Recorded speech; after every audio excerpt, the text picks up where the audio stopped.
Арылтас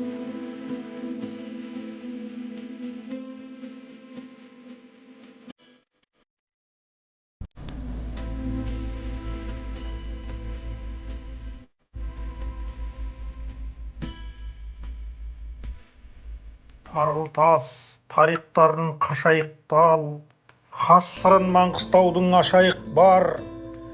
Маңғыстау 360 әулиелі, ассынсаң 3,5 мың машайық бар.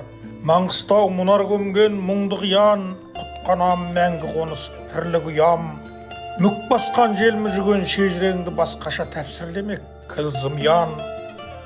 Орыспен, қиуамен, парсыменен алысқан ер тарихын алшы менен, өлімен тірі арасын жалғау үшін қыналы құпиясын аршып өлем.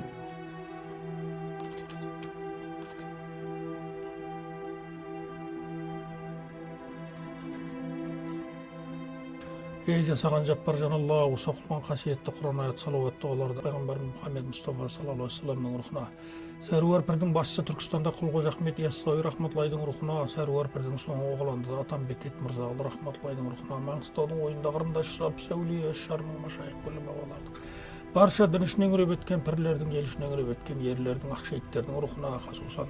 Аллаумма салли ала саййидина Мұхаммадin ва сахбихи ажмаин би рахматика я архам.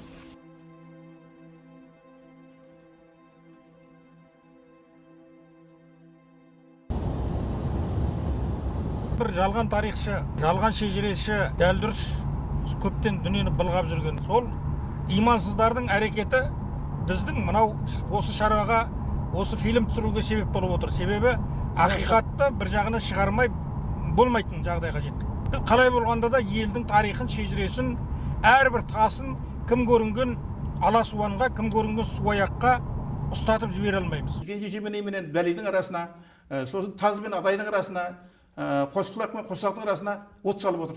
Бұл да сауаты жетер ме жетпей, онымен санаспайды, әйтеуір айта береді. Абай Ақпан Батыр, ол енді мына конференция өтті Ақтөбеде, сол жақта Хромтауда деп айтылып жатыр ғой енді. Енді мына жерде таласу бұл тіпті ұят. Та деген жазу бар, мен де көрдім Құлтаста. Қалғаны өшіп қалған, олай берді бәлен ғасыр уақыт болды. Енді соған тоқтау керек қой. Ла илаха илlallah деген жері ғана белгілі оқуға. Мына жердің бәрі шайылып кеткен. Мынау та деген жазу. Енді бұл таз руы деген ғой енді. Мына жаңа өшіп кеткен руы деген. Мынау та деген, мынау та деген жазу. Адай Келімберұлы Ақпан деп мына жерге жазып қойды ғой. Осы жерде жатыр деп таласты. Одан кейін мынау жалған құлпытастар орнатып қойды. Бұндай жалғандықтың не керегі бар? Бір біз енді аталарымыз моласына таласып жүргенде басымыз молада қалатынын неге ойламаймыз? Мынау жаңағы біздің бүгінгі балдардың шаруасы. Мынау шегеменен күні кеше ғана сызған адай таңба ғой. Міне ана жерде де бар, ана құлпытастана сөйтіп шегемен адай таңба сыза берген. Ал енді бұның астында ақиқатында кім жатқанын бір Алланың өзі біледі. Оны білетін адам жоқ қазір. Енді мына таңбаны салған адам ертең ана дүниеге барады ғой бәрі. Сол барған кезде ана әруақтың алдында өзі жауап береді. Ол жауабын ойлап жүрген адам жоқ қазір. Бұл қорымда ешқандай жаңағы адайдан басқа 100% адай, қалған басқа ешкім жоқ деп тұр ғой. Міне таздың моласы міне. Міне таздың таңбасы тұр. Жалғыз бұнда емес, мына молада да тұр. Ана бір құлпытаста да тұр.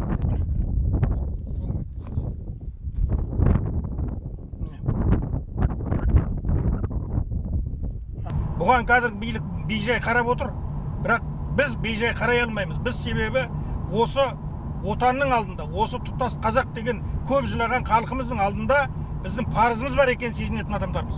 Біздің мойнымызда бүкіл Алла ата бабаларымыздың, қасиетті әулиелеріміздің, Бекет атамыздың, Ақпан батырлардың артып кеткен Алатаудай, Қаратаудай ауыртпа жауапкершілігі бар екенін сезінетін және соны қабылдап алған адамдармыз. Сол қабылдап алғаннан да мынандай бетпақтыққа, мынандай жалғандыққа шыдай алмай шырылдап жүргеніміз сол. Бұл шырылдың арты дабылға айналады иншалла. Ол дабыл ақиқатты оятады ұйқысынан. Ақиқат оянған күні әлгі ала шайтандардың бәрінің жүзі қап-қара болып күйіп кетеді. Мына дүниенің дидарына қарай алмай кетеді. Менің оған күмәнім жоқ. Алла біздің жағымызда, себебі біз ақиқат үшін күресіп жүрміз. Әулие әруақ біздің жағымызда. Себебі біздер солардың адал халал шындығы үшін күресіп жүрміз. Сондықтан біз жеңеміз иншалла. Ана Тазақпан батырдың құмындағы Ақпан батырдың құлпытасынан жаңа кілең надандарды жинап алып, жаңа сот жасайды, соның ішінде тұрып алып, мынау адайдың гүл таңбасы деп өтірік бір нені көрсетеді, өрнекті. Ал ол өрнек сол жерде екі құлпытаста самсап тұр әр жағында, біреуінде 16, біреуінде 12 жаңағы өрнек бар. Жаңа гүл таңба деп тұрған. Өтірік пе? Өтірік. Түрікмен адай бәли деп оқыдым деп өтірік айтады жаңағы. Ол жерде та деген жазу ғана бар. Та деген екі әріп бар. Ортасының бәрі уақыттың, жаңбырдың, желдің есімен шайылып кеткенде, ең астында шақадат калимасының жартысы бар. Қалған шайылып кеткен. Сол та деген екі әріптен түрікменадай бәли деген жазу оқыдым деп отыр анау. Ал ондағы мақсат не? Бұл тағы да жаңағы бәли артындағы қауымдағы кейінгі осы 125 жылдың айналасында түскен бәли өтеп бәлилердің қорымының пайдаланып, ана бәлилерді тағы да енді айдап салу. Ақпандарды айдап салып нәтиже шығара алмағасын, енді мына бәлилерді айдап салып, тағы да от жағу, тағы да ала шайтандық. Елдің арасына ірткі салғаннан адам деген енді адам болғаннан кейін адамдық қақысын істемей ме? Адамдық парызына адал болмай ма адам деген? Онда шайтан қауымына қосылып кетсін, өздерінің жаназасын өздері шығарып. Былғамасын біздің арамызды. Біз оларға, әуелі Құдай, біз оларға былғатпаймыз. Біз мына көне қорымдарымызды мәңгілік ұйқысын, тыныш ұйқысында жатқан әулиелеріміздің мазасын алдырмаймыз оларға.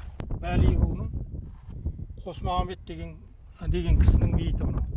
Мынаның бәрі көне молалар, бұлар жаңа Байұлының ортақ моласы.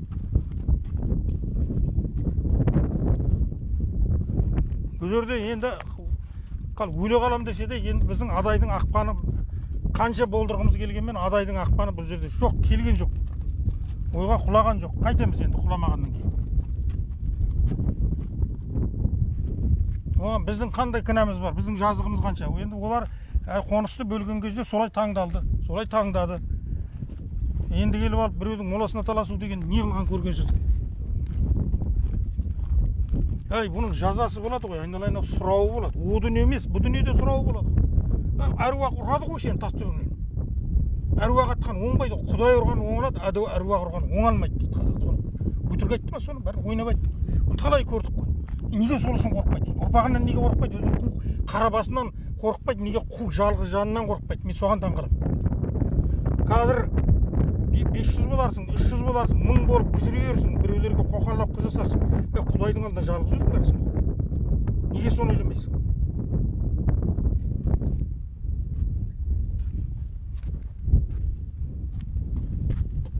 Бір сауал. Енді мына жерде та дегеннен басқа жазулар өшіп кеткен. Ол таның арты таз руы деген жазу болуы әбден мүмкін ғой енді. Бірақ бұл жерде түрікменадай бәли деген жазу өле қалам десең де жоқ. Енді сен екі әріптен сонша сөзді шығара алмайсың ғой, қанша ғұлама болған. Тазақпанның құмы деп аталатын құм, бұл күні кеше өмірден 2 жыл болды өткен жақсылық көңілім қосыл деген ағаларымыз болды. Белгілі шежіреші, тарихшы адамдар. Соларға мына біздің адайдың Ақпан руының жігіттері келіп, осыны бізге Келімбердіұлы Ақпан қылып заңдастырып беріңіз дегенде, шырақтарым әрі жүріңдер, бұл жер сендер ойнайтын адам емес. Бұл жерде Тазақпан батыр жатыр деп қайтарып жібергендері күні кеше мысалы. Бұрын енді иманды адамдар болды. Олар Құдайдан қорқатын, ертеңгі қабір азабынан қорқатын, қиямет күнінен қорқатын, махшардың майданынан қорқатын, оған ар жағындағы қыл көпірден қорқатын. Қазіргі адамдарды ештеңемен қорқыта алмайсың, қазіргі адамдарды билеп тұрған жалған намыс. Ал жалған намыстың түбі осындай сүтте үйіп отырған елдің арасына ірткі салып, бір жабайы сот жасап, сыртымыздан үкім кесуге дейін жеткізіп отыр. Мен бұл жерде Тазақпан деген адамды ойдан шығарып отырған жоқпын. Мен осы жерде туып өскен адаммын. Кіндік қаным осы жерге тамған адаммын. Осы жерде жылқы қуып атқа мініп өскен адаммын. Сосын маған қасиетті шалдарымның аманаты бар. 1971 жылы Атамекенге қошып келеді. Менің әкем көшіп келіп, Қосбұлақ экспедициясы жаңадан құрылып, 66 жылы құрылған. Соған келіп тракторист болып жұмысқа тұрады. Сосын бір күні, құрдасым, мен Бекет атаға барғым келеді. Бекет ата деген қай жақта өзі?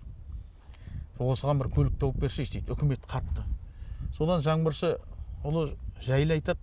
Мен бір қырға осындай шаруамен, осындай жұмыспен баратыр деп мәшін тауып берейін. Соған шешем екеуі мініп, қырға шығатын жерге келген кезде бір ауылға тап болады. Сөйлес қылса, ішінен бір ақ сақалды, ақ киімді омырауына түскен бір кісі шықты дейді. Шошып кеттім дейді әкем. Апырмай, мен Қыдыр атаға жолықтым ба, қалай болып кетті деп. Келісті адам екен дейді, бойы 2 метрдің үстінде, сақалы белуарына түскен. Ассаламағалейкум деп сәлем бердім. Уағалейкум ассалам. Амандастық. Ай балдар, шөлдеп келетсіңдер ғой. Кел көлең дейді, күн ысып баратыр дейді. Жуан жеке қызған уақыт болып қалған дейді. Содан шалдың үйінде шалмен таныстым дейді. Таныссам бұл Медет, Бәйімбет, Медет атақты еңсеп тақтақтың шежіресі, еңсеп тақтақтың немересі Есболайұлы Байғали деген кісі екен дейді. Ой, шал деген өте шежіресі адам екен дейді. Желдіртіп, анадан, манадан әңгімені желдіртіп айтты. Ай, қошым келді дейді. Енді менде Түркменстанда анау-мынау небір шежіресі шалдарды көріп қалған жаңа шалға есім кетті дейді. Содан манағы жырды төгіп әңгімені дестелеп айтады екен дейді. Арасында жырмен өрет әңгімені әкеліп, сосын дәлелін айтады дейді. Ол мына жерде былай деп. Манағы шөлде басылып әңгімеге де қандық. Сосын бір уақытта Маңғыстаудың адайдың Маңғыстауға келуін айтып келе жатырып, Тазақпан батырға да тоқталды дейді. Содан тоқталып, сосын мен енді Тазақпан батырды ана жақтан естіп келген, ай, ақсақал осы Тазақпан батыр қай жақта жатыр деп айттым дейді. Ой, Тазақпан батырдың бейіті деген осы жерге жақын міне. Сенің жолыңда. Ал енді мен бүгін шаруаны тастайын, айналайын.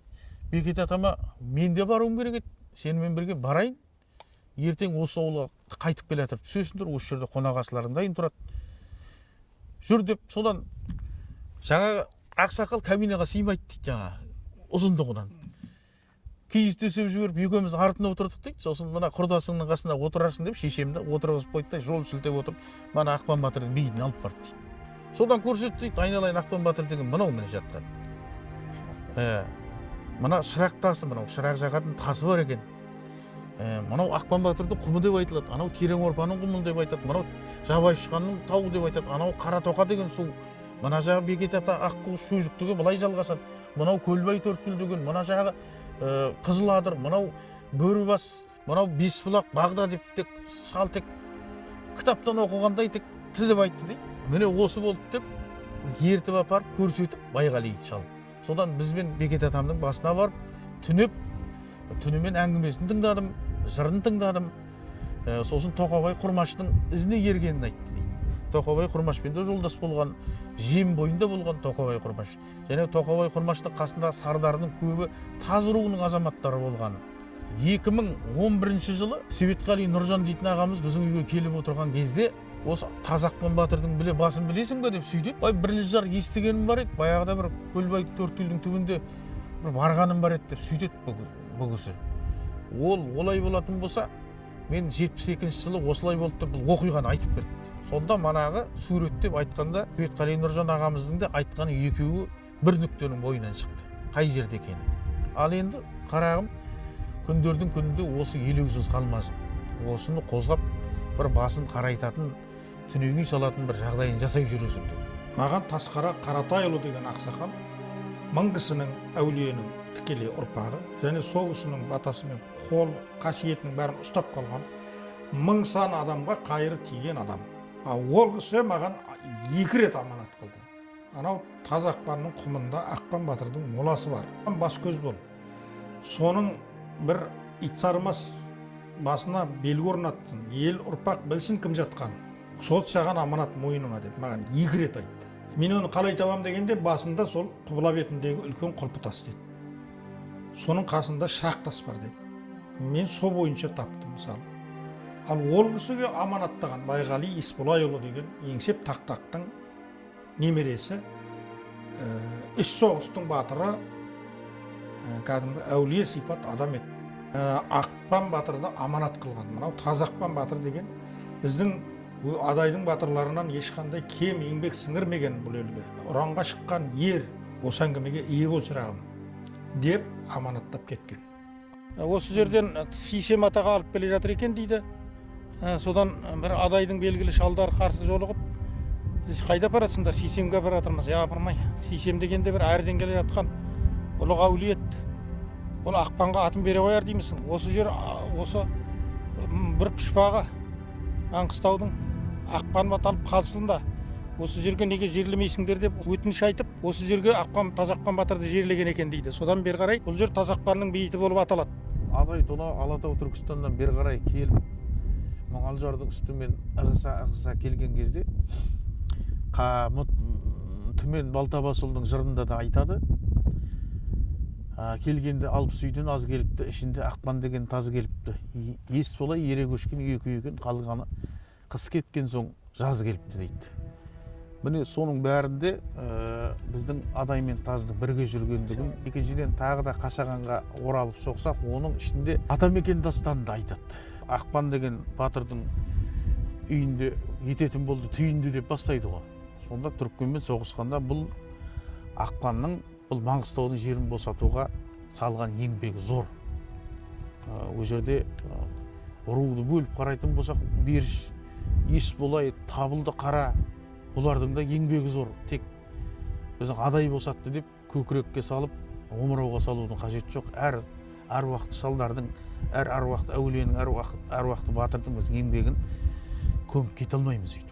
Ол кәдімгі Маңғыстауды қазаққа еғылған, алып берген Есенқұлұлы Есек батырдың, Назарлы Шотан батыр мен Айтқұлұлы Атағозы батыр мен Малайып Өмір Темір батырлар сияқты, Жиенқұлұлы Алабақ батырлар сияқты кәдімгі ұлы батырлардың мен қатар Құлбарақ, бер жағы ар жағы Итемген, Қара, Табылды сияқты мына Беріш атам балдарынан шыққан әйгілі батырлар бар ғой. Осы елге қан төлеп алған ерлердің қатарында тұруға лайықты батыр деп есептейміз. Мына қазақта бір тіркес сөз бар: Есен Темір адайсың, таз Берішімен қалайсың деген.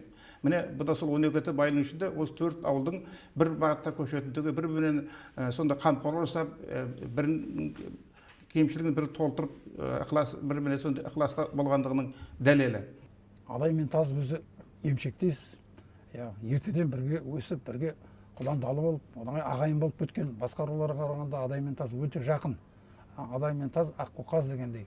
Содан кейін Қашағанның жырында да жаңағы анатына етіп шақырып алып тапсырды. Таз шешесі қатынды, менің тазбенен негіз болғаным сол себеп сүттес мақұлды деп бастайды ғой жырында.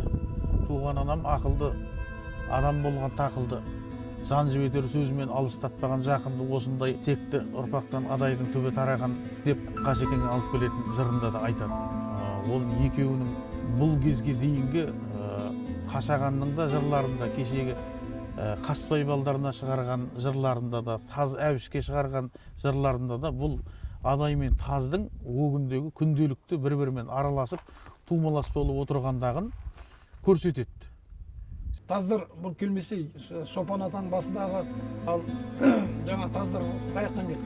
Самолеттен ұшып келген ештеңесі жоқ. Я біреу келіп, арнайы қойып кеткен ештеңесі жоқ. Ода тарих. Ол тарихты жоққа шығара алмайды.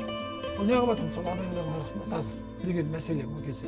Значит, кезінде ертеректе бәрі қоян қолтық, ағайын тума болып, бәрі бірігіп, жауға бірге шауып, бірге бөлісіп жүрген құдықтары бар, малдары бар деген сияқты. Бұл жерде енді шынына қарасақ, таңбаларына қарасақ, бұл жерде Таздың таңбалары міне бірнеше құлпытас тұр. Сосын Байұлынан Есен Темірдің таңбалары бар, Ысықтың таңбалары бар бұл жерде. Сонда алғашқы келгенде Маңғыстауға құлағанда осы жерде солардың бәрі де қоныстанған болып тұр ғой. Кейін енді мына Шопан атадағы таңбаларға қарасақ, жаңа таздар сол 19 ғасырдың ортасына дейін осы біз Маңғыстаудың ойына құлаған екен. Мынау Шопан ата қорымындағы Таз руына жататын құлпытастар келе осы жерде. Таз руы Шарға тайпасының азаматы жатыр мына жерде, Шөбек деген кісі. Міне мынау таңбасы. Бұл енді 19 ғасырдың ортасы. 19 ғасырдың ортасы. Бұл жерде жалпы 1847 жылға дейін таздардың нелері бар, құлпытастары бар, сақталған.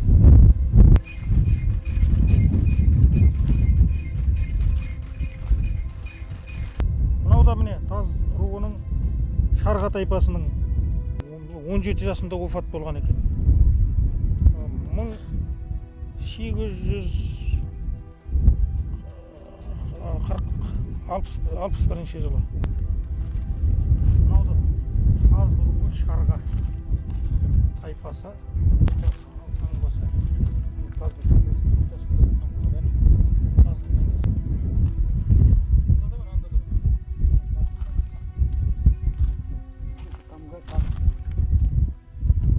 Маңғыстауда есек мерген ерсі отыр. Тазақпан мен Лабақ Маңғыстауда Үштібекке соған қонды келіп көш түзеп деп жырлайтын. Сол жаңағы бүкіл сол кездегі елді бастап келген батырларды өз аузымен жырлап кеткен Сүгір жырау атамыздың бейіті мынау. Аузы білемін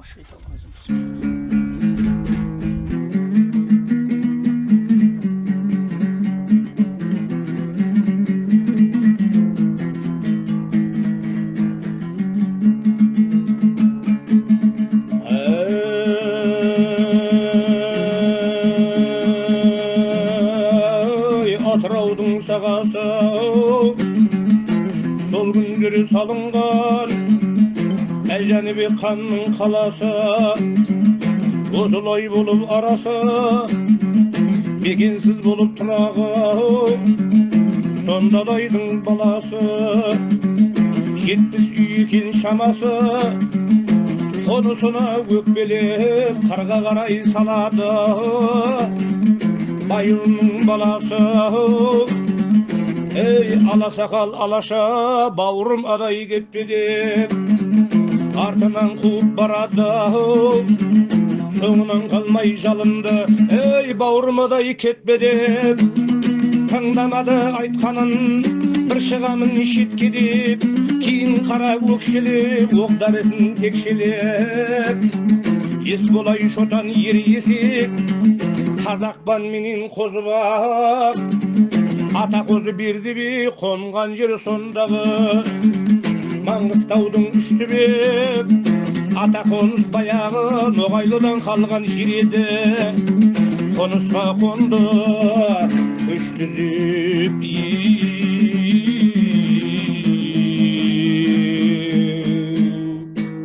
Ақпан батырдың руға жаңа ұран болғандығы туралы бірінші боп тұжырым жасауға 1848 жыл баспадан шыққан «Военно-статическое обозрение Российской империи». Том 14, часть 3, «Земля Киргиз-Кайсаков, Оренбургского ведомства» атты кітаптағы бір дерек негіз болды. Онда былай делінген: племя Тазларское, уран старинный Бакай, уран нынешний Акман. Страница 80. Тазақпан батырға қатысты тағы бір дерек Орынбор шекарастері экспедициясының баяндауында көрінеді. В Оренбургская экспедиция пограничных дел войска Уральского войскового атамана армии полковника Донского. Рапорт от начальника Тополинской крепости сотника Хрящева, к нему дошедший, который содержит в себе уведомление киргизского Жиенали Султана с точным уверением, что каратухайского рода Амандов Батыра, Чеклинского Усен Тентека, Тазларского Акман, Черкесского Аллаберген, Бегесова Матай, брат Карабай Султана Есенғазы, перегнавший уже скот своей со здешней стороны на их степь. Февраль 19 дня 1792 года. Осындай дәлелдер бар, ешқандай да даусыз, ол Таз Ақпан батыр. Ал Келімбердінің Ақпанымен салыстыруға болмайды. Екеуінің арасында бірнеше ғасыр бар. Алып қашпа әңгімеге ермеу керек. Дәлелді нәрсе дәлелді күйінде тұрады. Байғали Ақсақал дейтін адам ойнайтын кісі емес. Ол кісі былай айтқанда біз үшін әулие. Бір танымайтын адамға, ол жаңағы тағы бір басқа да бір көре алмайтын ішідар адамдарға ол бір тек шал шығар. Біз үшін әулие адам мысалға. Одан көрген менің ақсақалым, одан естіген мына кісі міне Светқали ағама да ол 72 жылы оқиға болғанын айтып берді. Міне Бекет атам әне. Ал осы бір кеңістікте екі егіз елдің ұранының бірге жатуының өзі бір адамға жақсы ишара емес пе? Онда болды, түсіндік бізде. Жақсы, бәрімізге жер жетеді ғой. Ақпан атамыздың әруағы риза болсын. Белгілеріңді қоя беріңдер. Бізде енді даудамай жоқ деген бір иманды әңгіме шықпай тұр ғой. Бұл төбе бәрімізге де жетеді ғой, қай-қайсымызға да. Ертең қай-қайсымыз да сол төбенің астында жатамыз ғой. Бір қалта сүйек болып, бір кесектің астында дейтін әңгіме шықпай тұр ғой. Мәселе сонда. Жылой жерінде біздің адайдың қаншама батырлар жатыр. Мәтжан жатыр, шалжиып ана жерде. тағы да небір шалдарымыз жатыр. Дүйсеке Хазіреттің басында, Таздың қауымының басында атақты Таздың Саламатұлы Сарбас жатыр. Есенгөбек Сардардың баласы Үбіш Қажы жатыр. Енді бармақ басып санай беретін болса, Құлсары дегеннің өзі Тінекейұлы Құлсары, Күшік, Бәйімбет Күшік. Өйтіп жерді қызғанатын болсақ, моланы қызғанатын болсақ, Тіней Жұбан жатыр. Атырау облысында кешегі ана Рай батыр жатыр. Небір батырлар жатыр Атыраудың өңірінде. Бұл жерде біздің рулық емес, біз жерге тумаластық, бір-бірінің үйін қызғану, отауын қызғану, бір-бірінің төрін қызғану дейтін нәрсе болмайтын нәрсе. Мен мына 18-ші жылы таза ағайындарды алып келдім. Өзі Аманғали Әміржанов деген тарихшы ағамыз болды Атыраудың. Бұл кісілер бастап келдік, 3-4 машина болды. Сосын осы бейітті көрсеттім мен. Содан кейін мына белгіні орнатқан ағайындар. Енді жаңа біздің ағайындар намыстанатын көрінеді. Мына адай балдар. Неге адайды таз бастап келеді деген намыс. Айналайына оны мен айтқан жоқпын. Бұл жерде бастап келген дегенде ағаманының бірі деп тұр ғой. Қолбасшы ағаманының бірі. Ол я Есек Мергеннің алдына, я Шотанның алдына, я Атақозының, я Өмір Темірдің, я Лабақтың алдына түсіп тұрған жоқ. Солардың бірі деп жазулы тұр. Оған неге намыстануым керек? Мен не үшін намыстанамын оған? Менен белгілі ғой енді, ол тарихтан белгілі. Міне тастары, таңбаларынан белгілі. Кешегі сол ерлермен бірге жүрген батырлардың. Шалдарымыз айтып кетті. Күні кешеге дейін айтып отыр. Ақпан батырдың Шырақ жол деген жолы болған. Жаңағы емшектесім деп туды, соған ұстатқан мына түрікпен сүйекті Бозашыда, Жасарда. Сонда түнде жүреді екен бұл кісі. Сонда Шырақ жол деген жол алдында жолын көрсетіп отырады екен. Ақпан батырдың. Деп кешеге дейін біз сол шалдардың әңгімесін естіп өскен ұрпақпыз. Сонда мынау қасиетті қонысты қанын төгіп қорғаған бабаларымыздың жатқан муласына таласқанда, сонда мына кең дүниені неге біз қорғамаймыз? Біздің ұрланып батырған руханиятымызды, желініп батырған бүкіл қазынамызды неге қорғамаймыз? Мынау Шымшық Қытайын келіп қалды.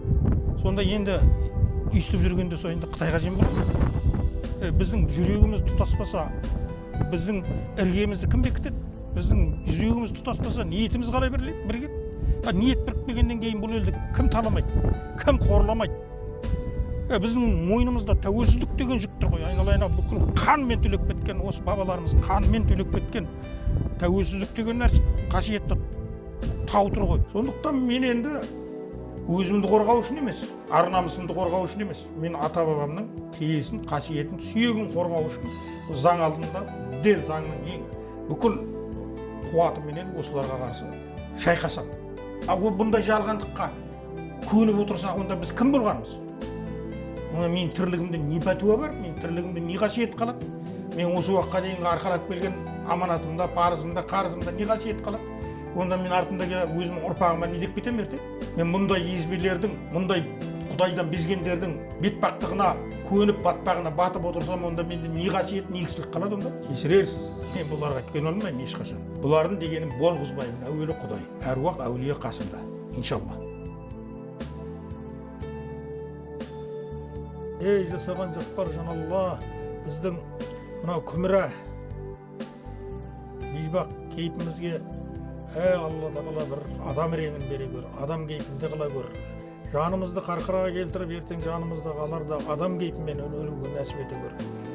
Жасаған жаппар жаналла, әр қадамымызды қазағымыздың бірлігіне, қазағымыздың берекетіне, қазағымыздың ататын таңына себеп қыла көр. Әр басқан қадамымызды, әр жұтқан демімізді, әр айтқан сөзімізді ұрпаққа үлгі қыла көр. Сол арқылы күллі әлемге, күлемге ғана емес, әлемге үлгі шашатын күнді жеткізе көр қазағымызға. Аллаумма салли ала саййидина Мұхаммадin